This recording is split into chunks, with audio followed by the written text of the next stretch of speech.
Hi everyone. On today's Tech Times podcast, we are lucky to have Sam Morgan, a well-known digital journalist with us. So Sam, what interesting tech topic would you like to talk about today? Hi Brett.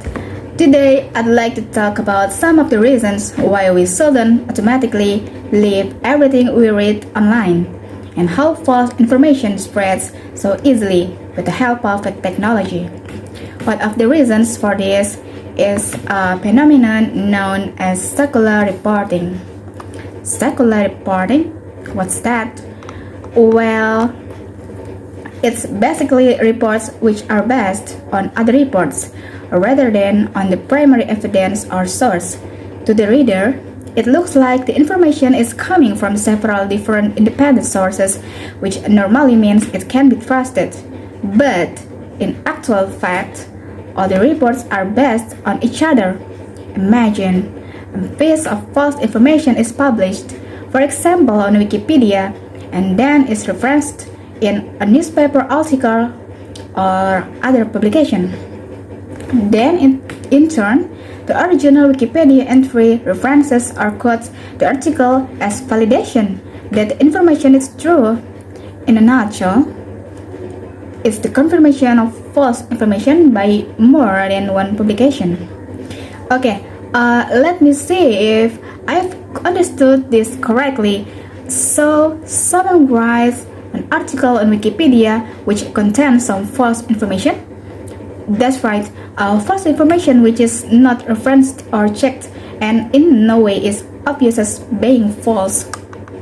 Okay, and then this false information is copied from Wikipedia by a journalist and included in a newspaper article. Yes, or other type of article, as if it were true information.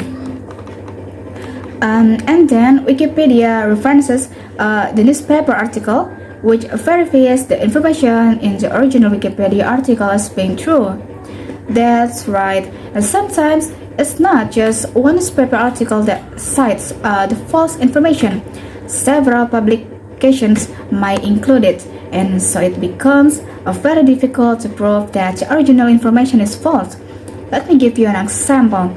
A few years ago, a 17-year-old American student was on holiday with his family in Brazil. He spotted what he believes to be an art form, but which was in fact a type of Brazilian raccoon called a coati. When the boy got home after his holiday, he went online and changed the Wikipedia entry by adding the name Brazilian art form to the information on the article as a sort of a joke, and then he forgot about it and thought nothing more of it. However, what started to happen was that articles and blogs began to quote information from Wikipedia, and then those articles were reported as evidence in Wikipedia. Before long, everyone was talking about the Brazilian art form as if it were factual information. So, when information makes its way from a Wikipedia page into a published article, the article could be spreading a false information without even realizing it. Exactly. And it makes you wonder how many hoaxes initiated by people in this way have ended up as truths in many people's minds just because people copy and paste vandalized Wikipedia pages. That's not to say that all information on Wikipedia is false by any means. There's a ton of really valid information there, and it's constantly being updated. Many people consider it to be the most up-to-date and unbiased encyclopedia in the world. However, this open structure of Wikipedia compared to a traditional encyclopedia, which makes its target to be tampered with. So we just have to be aware that there may be a certain amount of inaccuracies on Wikipedia. Yes, and it's also worth mentioning that secular reporting is not just restricted to harmless information like the Brazilian art form, isn't it? No. For example, some time ago, claims that certain vaccines could cause autism in children were published in a prestigious medical publication by a British surgeon. The problem was that the unsupported claims were picked up by the media and news spread like a wildfire. Soon enough, the general public were understandably concerned about the risk, and huge numbers of parents refused to vaccinate their children. Consequently, in recent years, we have seen an increase in the number of children suffering with childhood disease such as measles.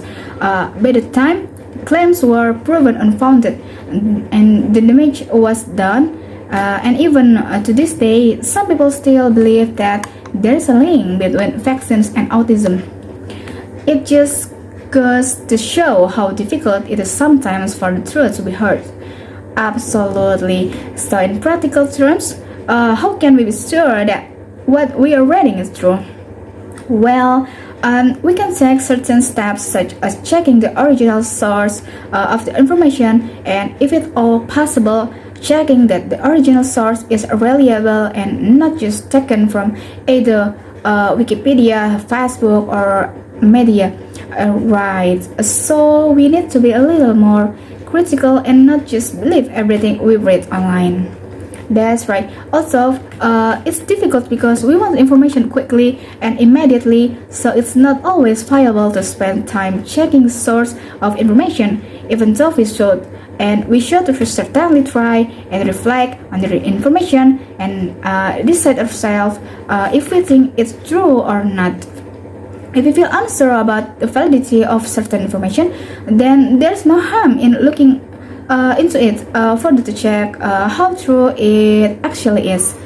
That's very true. We often take things at face value and don't really take the time to think critically about them.